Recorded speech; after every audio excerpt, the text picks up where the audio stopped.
the news from the BBC.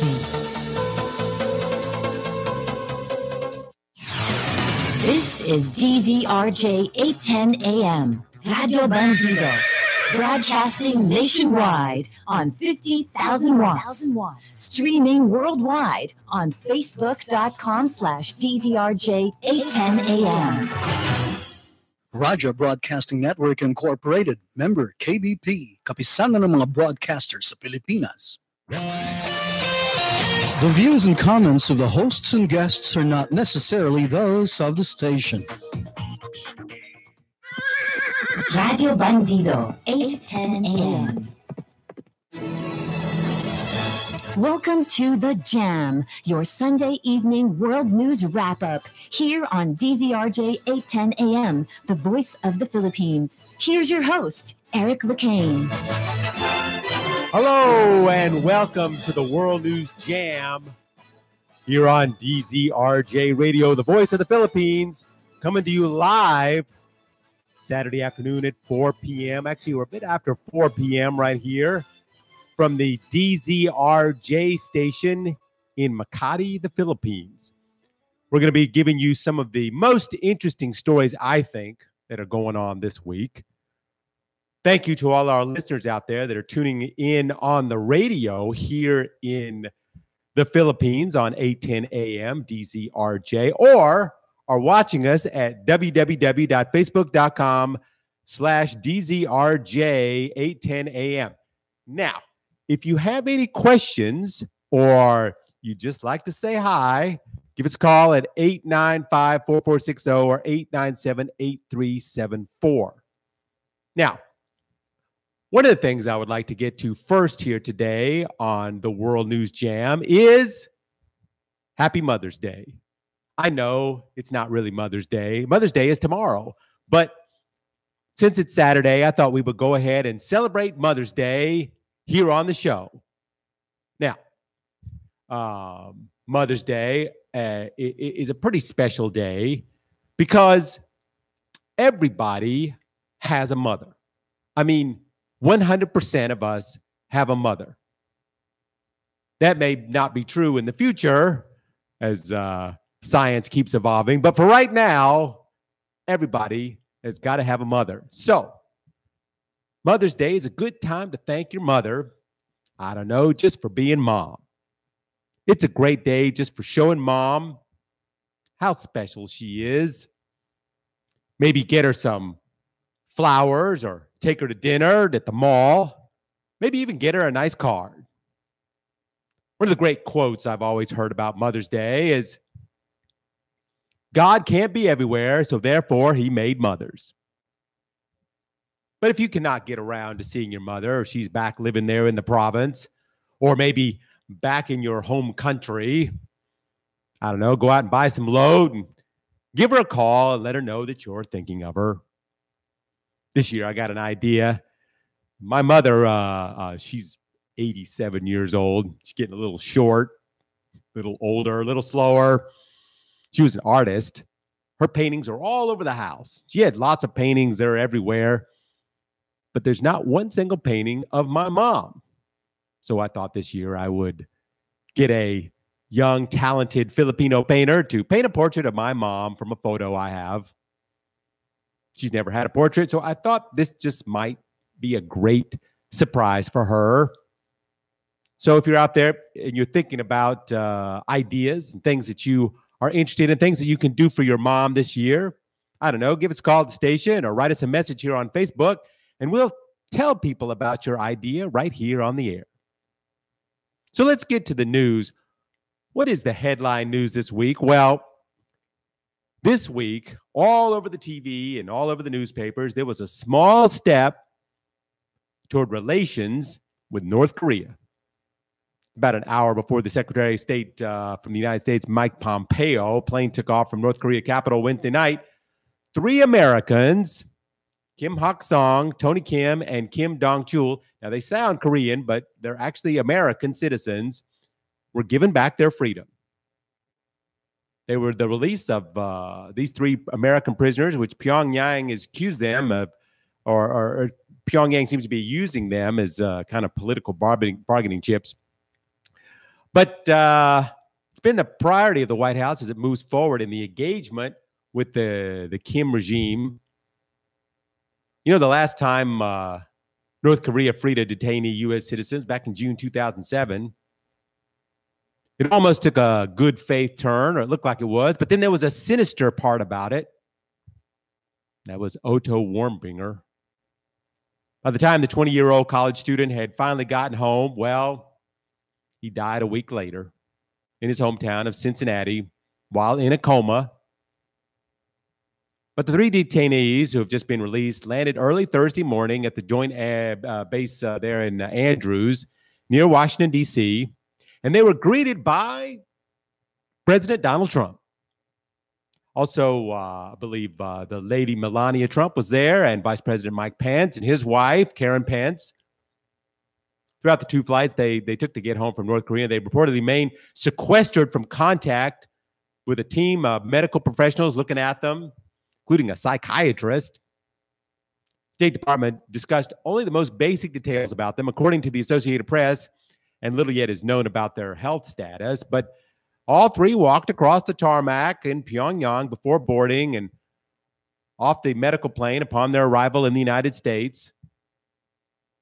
Who are these three Americans who have these kind of Korean-sounding names, who lost more than a year of their lives in detention? What did they do? Why were they taken prisoner in North Korea? Authorities believe that they arrested Kim Hak-song, who was in North Korea several weeks for working at the Pyongyang University of Science and Technology. As he was about to leave the country on May 6, 2017, they grabbed him there at the airport. North Korean news agency reported he was arrested for hostile acts toward the state, but offered no detail about his age, occupation, or even the alleged crime. The university said in a statement that Kim was apprehended after concluding a trip to carry out agricultural development work at the school's experimental farm. Kim was the second American staffer at the school to be arrested last year after his colleague, Tony Kim, was apprehended in April. It's unclear what, if any, connection between the two prisoners may have had to each other. North Korea's first private university, which is what it is, was founded and remains operated by actors outside the country, mostly evangelical Christians, from what I understand. While it is a secular school, North Korea keeps a very tight grip on the information there about religion, because I think the university chiefly employs Christian staff there. The school has close ties to the Yambian University there in China, near the border of North Korea.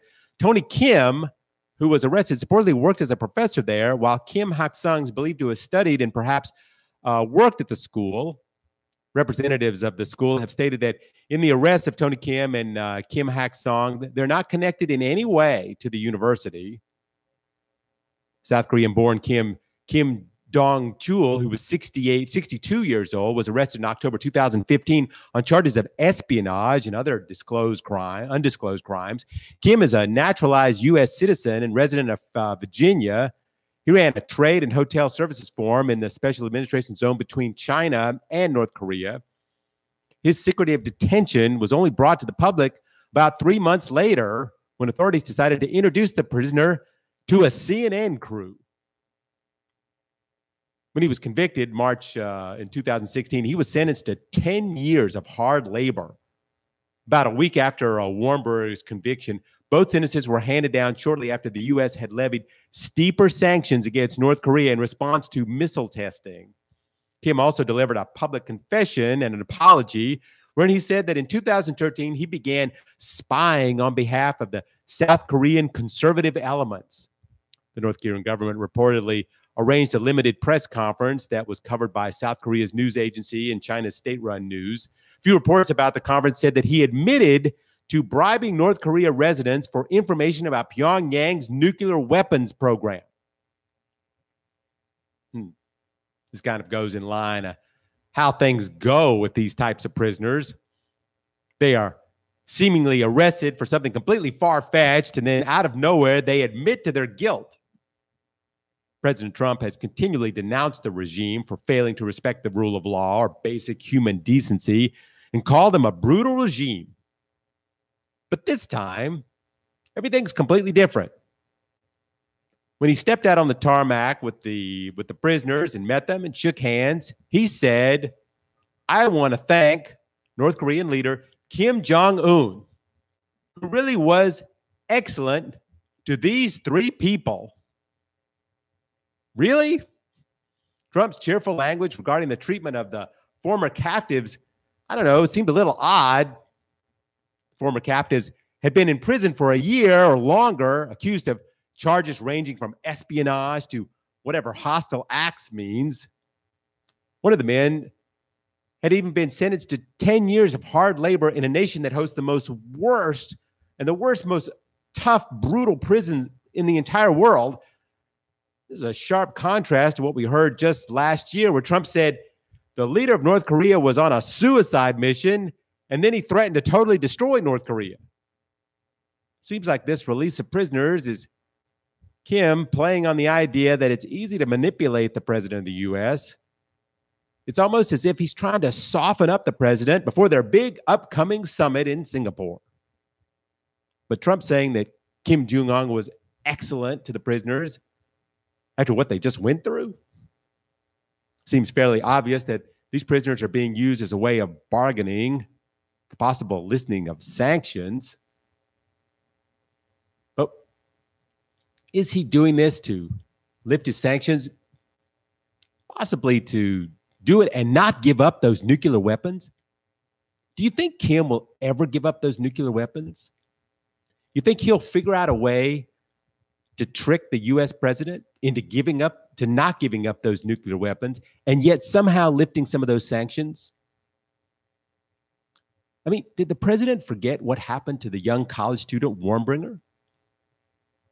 I don't know, but I have a bad feeling about all this. Kim is a smart cookie, according to Donald Trump, and right now he's collecting all the chips while the U.S. president is looking more like a plain and simple wafer. This is Eric McCain here on The Jam on DZRJ Radio, the voice of the Philippines. We're talking about stories going on around the world. You know, bro, remember Michael Cohen? I don't know how you could forget Michael Cohen. He's on the front page of the newspaper every time I buy a newspaper. There he is with Donald Trump. They're talking about the Michael Cohen story. He's the lawyer that paid the hush money of $130,000 to Stormy Daniels to make sure she didn't talk about their affair just before the U.S. presidential election. Well, we've talked about that a lot, but this week, there's something new. He made that payoff through a shell company he set up. And now that shell company, usually you set up shell companies so you can do a transaction without people knowing who you are. However, the funny thing is with that shell company, Michael Cohen used the name Michael Cohen to set up the company. Now, for Stormy, which is her porn star name, he used a fake name, Peggy Peterson. So he used a fake name for the porn star, Peggy Peterson, instead of using Stormy Daniels, which is actually a fake name. Anyway, he didn't think to use a fake name for himself. So his name's on everything. Now, what's come out this week after the payment to Stormy not to talk about her affair with the president? Well, he kept using this company. Now, this company was made to pay off a porn star, but there's no reason to think that anything to do with this company would have anything to do with the Russia investigation, would it? But wait, are you ready? Turns out someone was pouring money into that company. Who was giving him all this money? Well, it was a Russian oligarch named Viktor Vekselberg. Now, who do you think he has close ties with? Vladimir Putin. He's some kind of metal and oil magnate, from what I understand. The payments were made from an investment group in New York whose biggest client is the Renvo Group, who's owned by that Russian oligarch. But both of these groups, of course, are under sanctions by the U.S. government, which makes it more intriguing. The company said that the payments were somewhere around $500,000 made to Cohen, but they said that this whole thing is not connected, according to the company, with the Russian oligarch. But of course, they have to say that. Interesting fact, the Russian oligarch once bought 9 Fabergé eggs totaling $900 million. $900 million for 9 Fabergé eggs. That guy's got some cash. But it doesn't stop there. Also, AT&T, one of the largest phone companies, internet providers in the world, funneled $600,000 into that company's account. Now, this company, AT&T, stands to make a fortune if the net neutrality laws were dismantled. By the way, when Trump became president, the net neutrality laws were dismantled. Also, it's curious that these payments started coming in just 2 months after AT&T announced that it was trying to merge with Time Warner, the second largest internet company in the world. So AT&T said that, wait a minute, Cohen is not their lawyer, nor has he done any lobbying work for them. Also, he's never worked in the telecom industry, nor was he an antitrust lawyer, and he's never worked as a corporate attorney. He's never done anything in regulatory work and nothing for the FCC. He's never done corporate tax reform. So why were they paying Cohen all that money? And why was Cohen and the CEO of AT&T seen walking together in Trump Tower on the same day? Could it be that AT&T was paying Cohen to whisper things into Donald Trump's ear? Kind of a Trump whisperer? And why was Cohen receiving $100,000 a month from a Swiss pharmaceutical company, Novartis, who's under government investigation for bribes and kickbacks to doctors? They wanted Cohen to advise them on how the president might deal with policies in relation to their company. And wait a minute, there's more. What about the $150,000 from the Korean aerospace industry, who's bidding on a multi-billion-dollar contract with the U.S. Air Force? What was Cohen exactly doing for them that they would pay him so much money? Well, backing up to AT&T, AT&T said they hired Cohen to provide insights into understanding the new administration. What does that mean exactly? And this brings us to our word of the day. Our word of the day is influence peddling. I'd like to think I can hyphenate that into one word: influence peddling. Michael Cohen says basically using his company to set up to fix sex scandal problems for the president. Maybe it's to sell influence he had on the president. So what's wrong with doing this? Well, in all those documents they found in Michael Cohen, in one of those, the one that shows the money, whether the president and all the one of the companies and so forth that they're all related to. The question being, is the president of the United States accepting bribes in order to change U.S. policy to benefit foreign and domestic entities?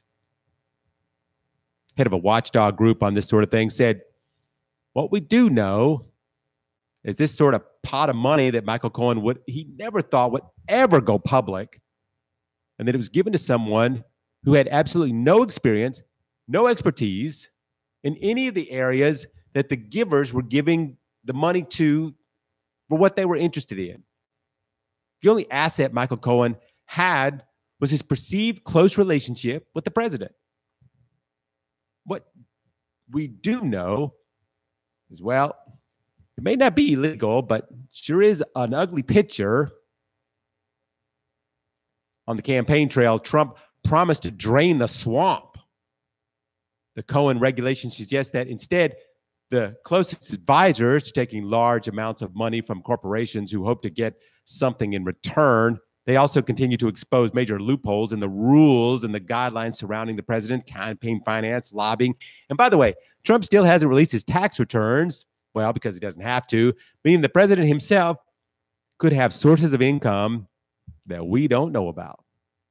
Even if Cohen was doing some lobbying for Trump, as long as it was less than 20% of the time, well, he's allowed to do that. Legally, he can do that. So here we are in a system where AT&T, one of the biggest telecommunication companies in the world, is currently trying to push through a multi-billion-dollar merger deal, can pay the president's personal lawyer for insights. And it all could be completely legal and above board. Same goes on for Novartis, the pharmaceutical company. In Washington, it's relatively commonplace for companies and others to pay lobbyists and advisors to help them advance their causes and gain influence among lawmakers and policymakers. Corporations spend billions of dollars on lobbying each other. Whether what Cohen did is legal, it would depend on the exact nature of his work and the details that are still to come out. Is it legal for companies to hire a consultant to give them advice, including one that's so close to the president?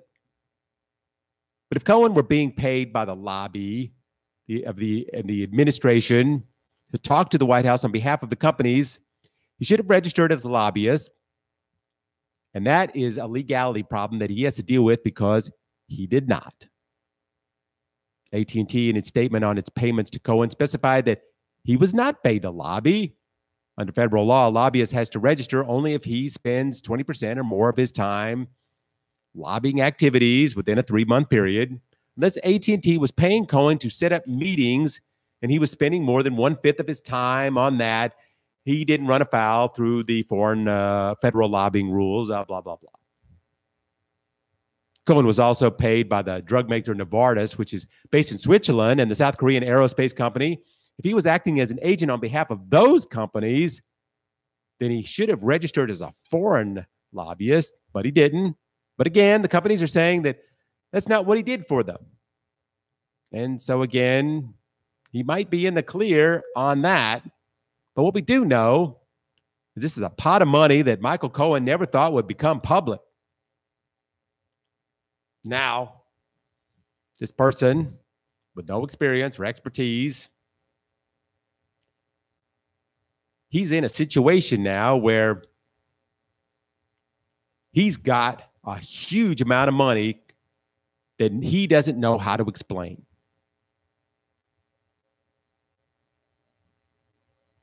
So, on the campaign trail, as we remember, Trump promised to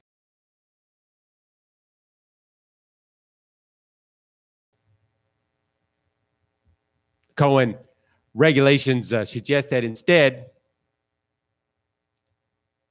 he and his lawyer are basically working to get corporations to pay them to change policy.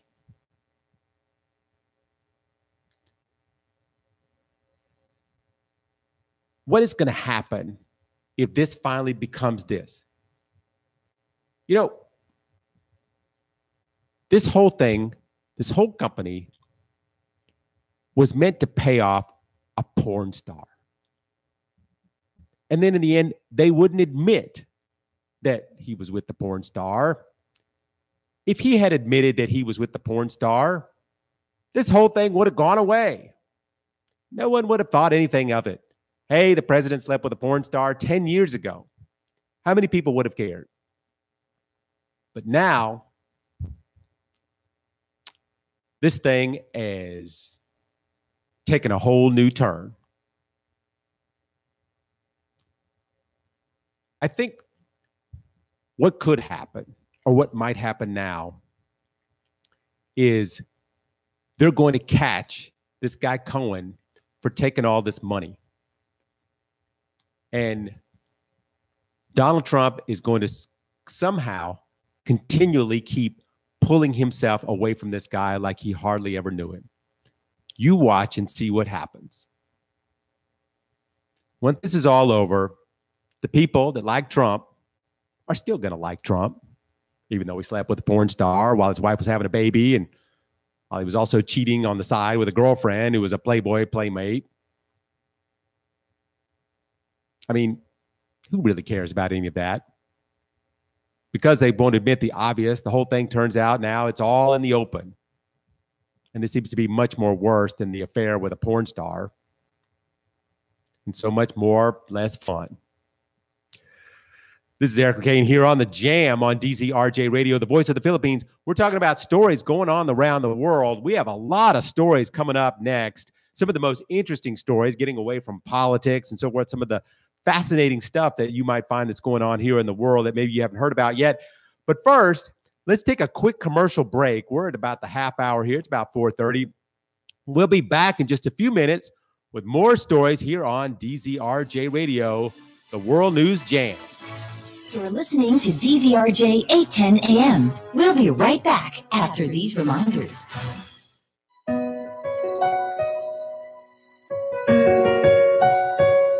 Hello everyone, sa lahat po ng mga nakikinig dito sa programa ng Power to Unite with Elvira sa DZRJ 810 AM Radyo Bandido, we wish to remind you, meron na po tayong bagong time slot. It's from 5 p.m. to 7 p.m. every Saturday. So sana tuloy-tuloy po ang pagsusubaybay sa amin. Hanggang sa muli dito po sa Power to Unite with Elvira. Please always remember to invoke the power of the Holy Spirit, and looking forward to hear from you all. Keep gaming fun. Remember, playing at the casino is for people 21 years old and above only. Don't think of gambling as a way to make money. Set a time limit when playing. Set a maximum amount of money for gaming. Don't play when you are depressed or upset. Don't let it get in the way of a happy life and family. For information, Maaari rin itong mapanood ng live via live stream gamit ang inyong mga cellphones, gadgets at internet. I like, I follow, o mag-subscribe lang sa mga sumusunod na social media sites. PCSO's official web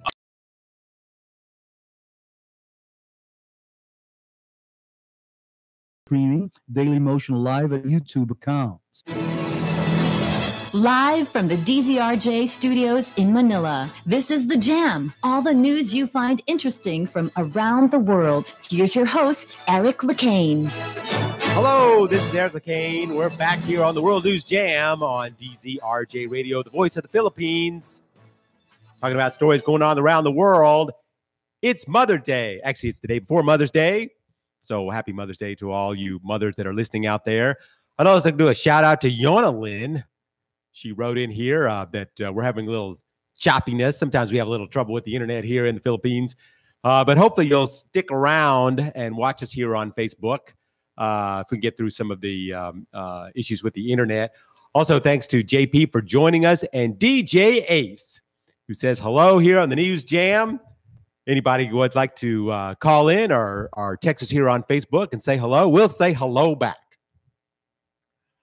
But first, let's get to an interesting story. You know, I've been following this story in Hawaii, the ongoing eruptions of Kilauea volcano, the volcano there, which is on Hawaii's biggest island this month. It's a potent reminder of what can happen when people choose to live near volcanoes. You know, they're drawn in over the history of the world with fertile soil and the breathtaking scenery. Despite all the risks that are of living next to a hurricane, many choose to stay, aren't able to leave.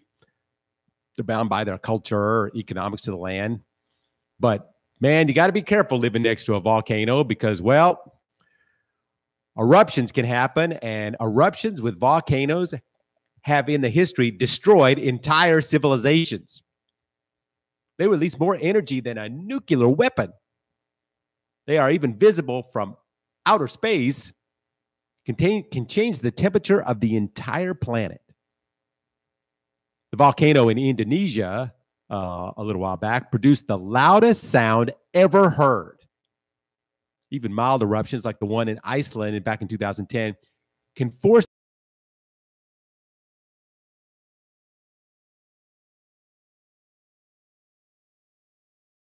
going on in the world that happen in the world that are more just incredibly awesome than a volcanic eruption. You know, in this particular volcano that's going on there in Hawaii, they've had 15 fissures that have opened up since May 3rd. And the lava that's come out of this thing has been known, as we reported before, it's just shot like hundreds of feet in the air. It's oozed out all over the place, swallowed up cars and destroyed about 25 homes, forced about 2,000 residents to flee, and it's not over. The U.S. Geological Survey warns that additional outbreaks of lava are likely to happen, and that steam pressure building up below the surface could soon cause explosions, raining down like ballistic projectiles and ash fall within a half mile or more from the volcano. Just months ago, that the volcano Mayan, that one that was in Albay, began spewing lava and ash, forcing, I believe it was some 40,000 people to flee their homes there in the Philippines. There was an 8-kilometer exclusion zone that had to be put around the entire area of the volcano there in Albay. I think it was in Legazpi. That one day, the daytime completely turned into night as the ash completely covered the sky and blocked out the sun. That volcanic ash plumed something like 5 kilometers into the sky. But the biggest volcano, of course, is in Hawaii, Mauna Loa. It's the largest volcano on Earth, and is theoretically actually the largest mountain on Earth. The distance between its base, which is beneath the ocean, and the top is 30,085 feet compared to Mount Everest, which is 29,029 feet. Hawaii was basically formed from volcanic lava, but throughout time, volcanoes have done so much death and destruction. It's shown us over time how insignificant we all are on this planet. It was just in 1985 where 20,000 people were killed during an eruption in Colombia. You know, rock slides to earthquakes to ballistic boulders flying through the air, sulfur dioxide gas, so many different things that a volcano can do. Lava can sometimes just flow just like an inch at a time, very slowly, but it's over 1,000 degrees Celsius, which makes it basically unstoppable. And there's something called pyrolytic flow of lava. It can reach 300 miles per hour. That's what happened when St. Helens erupted back in the 1980s. So you can't outrun it. But the single biggest issue with volcanoes is the ash that shoots out. In 1815, Indonesia, 92,000 people died after an eruption, mostly because of the ash. It killed off all the crops, and the people just simply starved to death. In the Philippines, in 1991, Mount Pinatubo erupted and shot 20 million tons of ash and sulfur 12 miles into the air. These particles spread over the entire globe. While we sometimes are worried about so much about each other and our weapons of mass destruction, we forget about the planet itself is more powerful than we are. They did a study that if you blew up every single nuclear weapon at once, you would barely put a dent in the earth. But we need to maybe be a little more afraid, I don't know, not of each other, but maybe of the planet itself. This is Eric Kane here on The Jam. We're just talking about some stories going on around the world. You know, remember Iron Man?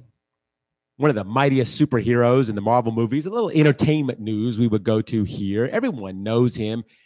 Everybody knows the suit that he wears, the one that's like got computers and lots of guns and bombs and lasers and stuff that shoots out. But what is Iron Man like without that suit?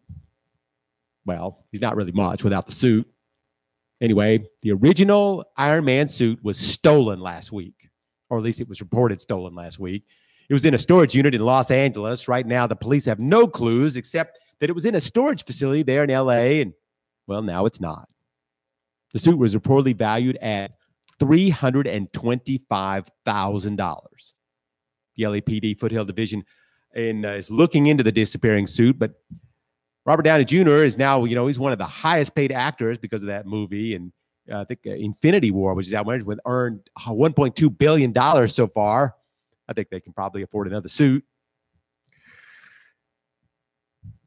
You know the Rolls-Royce car? You hear sometimes people call something, oh, that's the Rolls-Royce of whatever it is. It's the highest peak of luxury in a car. If you've got money, you can have a Rolls-Royce. But where can you drive this Rolls-Royce, a lap of luxury vehicle? The answer is not very far. maybe around the block or to the store to buy yourself some Grey Poupon. But until last week, when Rolls-Royce introduced the Rolls-Royce SUV.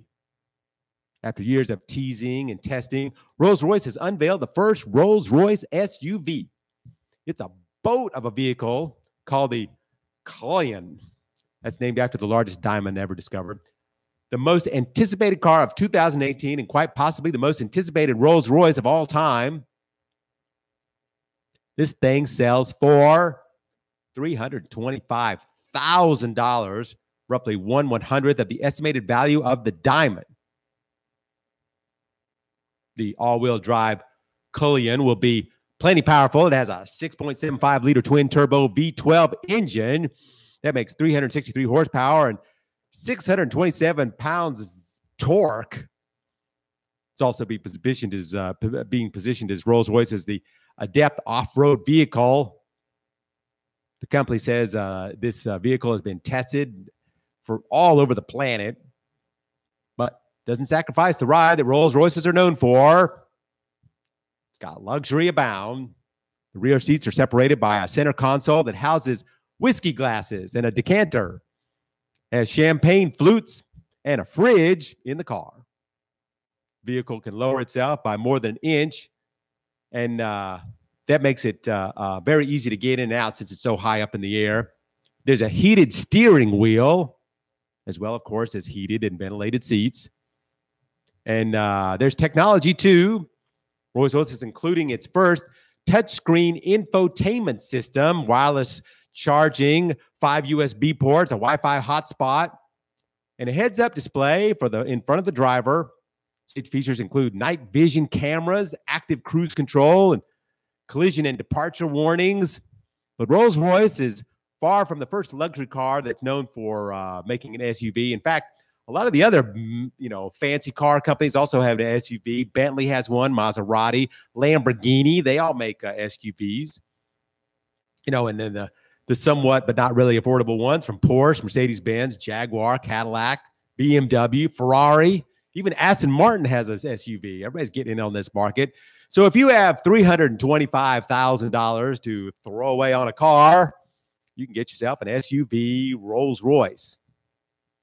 You can pick up your Grey Poupon in a blizzard, a typhoon, or a volcanic eruption.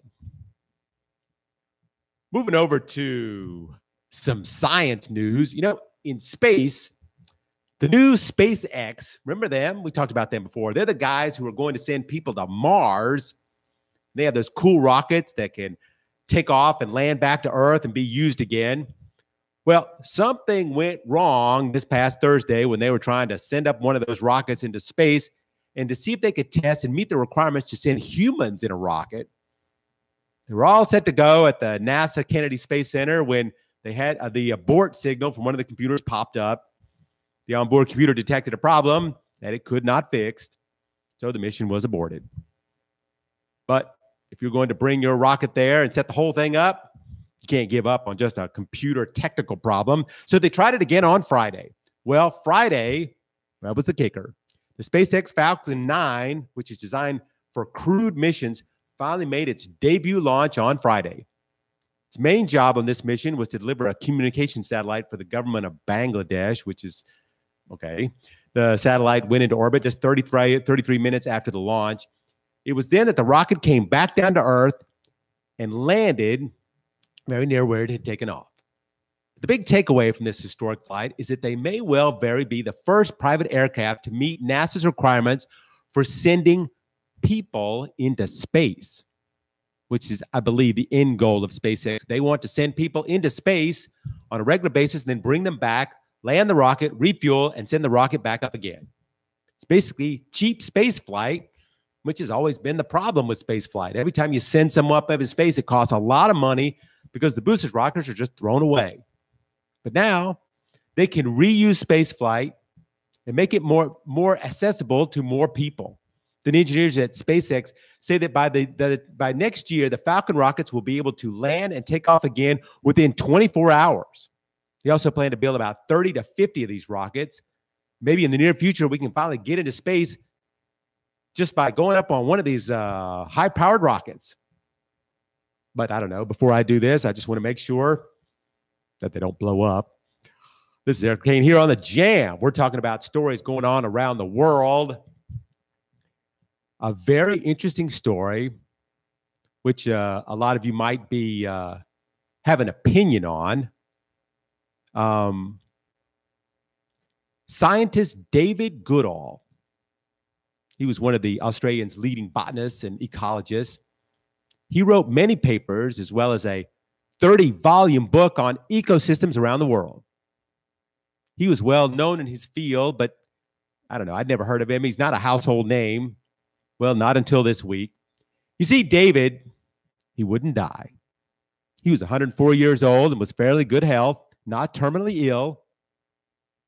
Who knows how long he could have actually lived?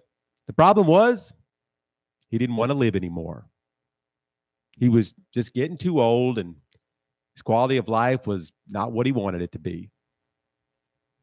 He just wanted to die. But nature wanted him to live. And he was really old and feeble and just wanted to end his life. But he needed help.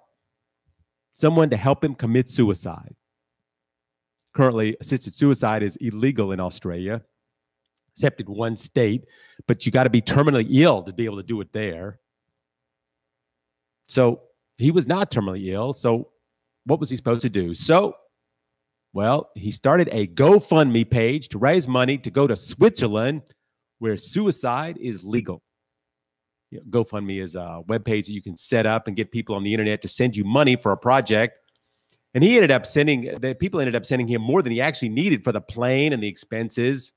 With all the publicity of his suicide, he held a press conference there in which he said, "I no longer want to continue life.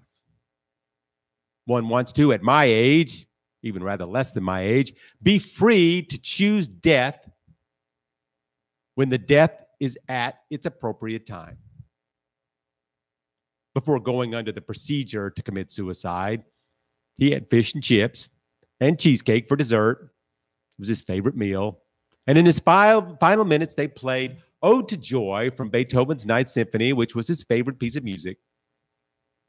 He died peacefully from an infusion of Nembutal, and said that the founder of this group called Exit International, he's the one that helped him do this.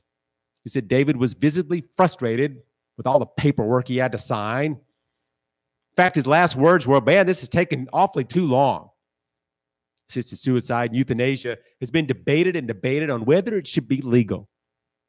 It goes to a person's state of mind, and by wanting to die, that person must not be stable enough to make that decision. Only Switzerland allows foreigners access to assisted suicide. The Netherlands, Belgium, and Luxembourg permit euthanasia and assisted suicide, even for minors in certain situations. Several states in the United States actually allow it, and even some parts of Canada. The question is, should you be legally able to make that choice? Can we be the ones to be able to answer the age-old question, when will we die? Can we be the ones to decide that? Should we have the right to decide the exact day and time that we die? Hopefully, if I can reach 104, well, I can make that decision myself. So, in France, they're trying something new with the art museums, one in particular. You know, a lot of art depicts people in the nude, the beautiful curves of the female body, the rippling muscles of some of those Greek characters. But what if people looking at the art could also be nude? Well, they're giving it a chance. They are in Paris. At the Palais du Tokyo Museum in Paris, they had a special day last Saturday. They opened their doors to nudists. That's right. You could walk around the museum all day and look at artwork in the nude. I don't know how much better that makes the art, but okay. Organizers said they are hoping to attract younger members and to get rid of the complexes around their nudist practices, which they don't want to be limited to beaches, summertime, or certain categories of the population. So there were around 160 people that showed up wearing their smiles, But some say the whole day it was kind of an art project in itself. The communications director of the museum said the naturist way of life is to be naked. Culture is part of our daily life, and this is a special opportunity. Today, the mentality is changing. Naturists are pushing past barriers, taboos, and the mentalities that were their obstruction. Okay. Now, nudist events at museums are not unheard of. A gallery in Vienna invited visitors to take their clothes off for a special viewing in 2013 and an exhibit dedicated to paintings of male nudity. While a museum in Australia has also opened its doors to naked viewers. But this is not this is not the end to the interesting time to be nude in Paris, while they are planning to allow nude clubbing soon. That's hundreds of naked people dancing and sweating to loud house music. Just make sure you bring some bacteria soap with you. I don't know. The world just seems to be getting crazier and crazier. This is Eric Kane here on The Jam. We're talking about some stories going on around the world. Thanks for all you guys who are joining us here, especially DJ Ace, giving us some nice feedback there on the Facebook page. You know, the Marianas Trench is the deepest point in the ocean. It extends down some 30,000 feet in a remote part of the Pacific Ocean. It's one of the few places where man really can't go. But a new study shows that somehow man's trash has found its way there. The recent study revealed that a plastic bag, like the kind you give away at the grocery store, was found at the deepest point on Earth, 36,000 feet in the Mariana Trench.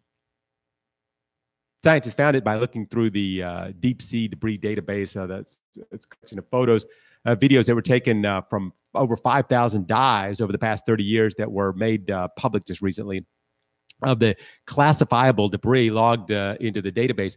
So plastic was the most prevalent, and plastic bags, particularly those made, those bags made up the greatest source of all this trash that they keep finding on the ocean bottom during these studies.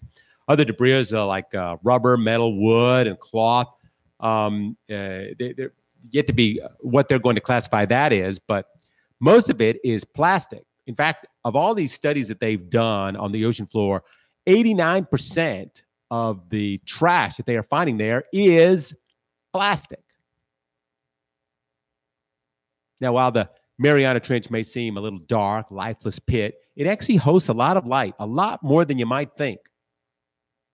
There's an explorer vessel which searched the region's depth 2016 and found all these diverse forms of life way down there, including species of coral, jellyfish, octopus. The recent study also found that 70% of the images of the plastics logged in their database showed interactions with some kind of marine life, like animals becoming entangled or living inside the debris. Last February, a separate study, remember we did this on the show, showed that the Mariana Trench has higher levels of overall pollution than certain regions in other parts of polluted rivers, even in China. The study authors theorized that the chemical pollutants in the trench may have come in part from the breakdown of plastics in the water's column. Plastic has recently become a greater focus of the environmental movement, became featured prominent in the past Earth Day, for example.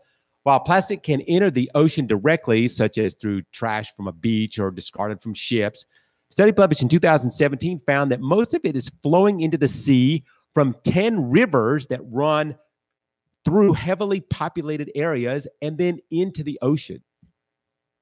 Discarded fishing gear is also a major source of plastic pollution, and the study published last March found that the material comprised of the bulk of a Texas, the plastic was a huge garbage patch the size of Texas floating between Hawaii and California. So somehow we have found a way to get our trash to the deepest, most remote place on the earth. And now there seems to be trash even accumulating in space. I guess we need a bigger trash can. You know, every week I try and do a police story, just interesting stories that I see from police reports. Here's an interesting one out of Kansas in the United States. There's now a law in Kansas that makes it a crime for police to have sex with people they pull over for traffic violations. Now, doesn't it seem like that should be a law anyway? Anyway, the new law bans sexual relations between or the course of any traffic stop or custodial interrogation, interview, any investigation with police. You can't have sex with the person that you're arresting. Now, I don't know. I kept thinking that surely this was illegal somewhere else. And actually, to tell you the truth, it is illegal in other places in the United States. However, in 33 states, it's legal. And police can go out with the people they're arresting, and it's not a crime. But now in Kansas, it is. Came as a surprise to a member of the House Judiciary Committee who got the new law passed in a bundled bill with several other law enforcement measures. The governor there signed it into law just this past Thursday. And the representative Holster, she introduced the bill. She said it spun off a case in Lamont, Kansas City, where a man released last year after spending 23 years in prison for a double murder he didn't commit. The investigation in that case led to multiple affidavits alleging that the detective who made the arrest had a long history of coercing sex from women in Kansas's Black community by threatening to arrest them if they did not comply. Holster said she was also moved by a case in New York where a teenager claimed that she had been raped by two police officers in their back of their van, but no charges were filed because the officers claimed the sex was consensual and therefore legal. Kansas law previously said there shouldn't be sexual relations between police and persons in a jail, but it didn't say anything about people that were just stopped for car infringement or stopped on the street for whatever, or people that are in custody. This law helps the person who is detained in their neighborhood or stopped by for a ticket with this kind of thing. So anyway, if you had dreams of some beautiful female officer or some very handsome man cop stopping you for speeding and then having a moment of passion in the backseat of their police car, well, it's now against the law if you're living in Kansas. An interesting court case this week. I just wanted to get to this because I found it so fascinating. You know, in court, you know who Dr. Dre is? The rapper. He's like a billionaire rapper. He's got a clothing company. He's got a whole bunch of things going on. Anyway, he lost a court case this week. You see, there's an actual Dr. Dre out there, and he's a gynecologist. He wanted to trademark his name so he could sell audio, books, and seminars under his name, Dr. Dre. Then the Dr. Dre, the rapper, said that there'll be too much confusion since he's so very famous, and people might buy the doctor's products thinking that they were his products. But the court didn't see it that way and said that given the doctor's typical fee of $5,000 for a speaking engagement, the consumer would likely be able to exercise a higher degree of care than someone making just a casual purchase for a jacket or a shirt or a record. Also, the gynecologist said that consumers would be unlikely to confuse the two names because Dr. Dre is not a medical doctor, nor is he qualified to provide any kind of medical services or sell products specifically in the medical or healthcare industry. His name's just Dr. Dre, the rapper. He further testified that he did not seek to trade on Dr. Dre's reputation because the association would be kind of a bad reflection of him as a doctor. He cited the lyrics of Dr. Dre as characterizing misogynistic and basically homophobic. The gynecologist is the author of books such as 20 Things You May Not Know About the Vagina and describes himself as one of America's top health experts. Dr. Dre can currently be seen in Netflix documentary The Defiant Ones, which charts his rise from the streets of Compton to the multi-millionaire executive that he is now.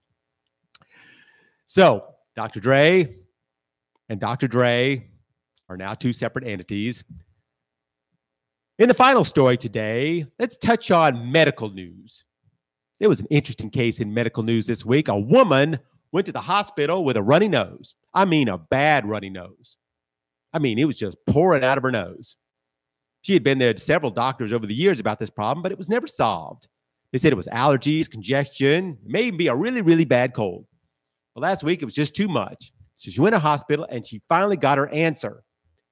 The reason her nose was running so much is she had a hole in her skull and brain fluid was leaking out of her nose. Seems that 2 years ago, the 52-year-old noticed that her nose had started running constantly. She said at first she didn't think anything was serious, but then it never went away. She had kept going back and forth to the doctors, and they kept prescribing every kind of medicine they could think of, and my nose just kept on running. It wasn't until the spring that clinicians at the Nebraska Medical Institute were tipped off by a physician's assistant. He figured out actually what was going on. The cerebrospinal fluid, or the liquid that surrounds the brain and the spinal cord, was leaking from a hole in her skull and escaping out through her nose. The woman was losing as much as a half a liter of brain fluid per day. Jackson's doctor believed the hole formed in a thin bone that separates the cranial from the nasal cavity after she was involved in a serious car accident that caused her face to hit the dashboard. The doctor said she was rear-ended and she had head trauma, and that was certainly a possibility of how this hole formed in her nose. Maybe it's a very thin area there. Anyway, her symptoms started a little bit after the accident. So for her, I think there's probably the combination of both the trauma and the increased pressure on her brain. So in April, Jackson went under surgery.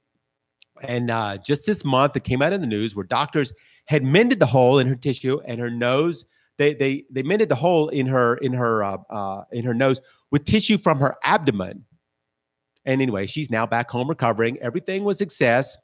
She still has some headaches, but her nose has stopped running.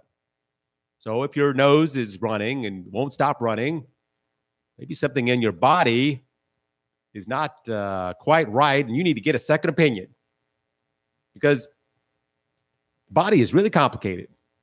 Who knows what could be going on in there? Oh, our time is up on our show today.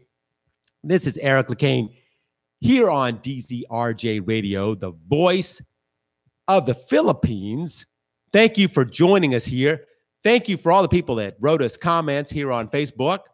We'll see you again next Saturday, 4 o'clock, right here on DZRJ Radio, 8:10 a.m., the voice of the Philippines. My name is Eric LeCain. Until then, I'll see you next week.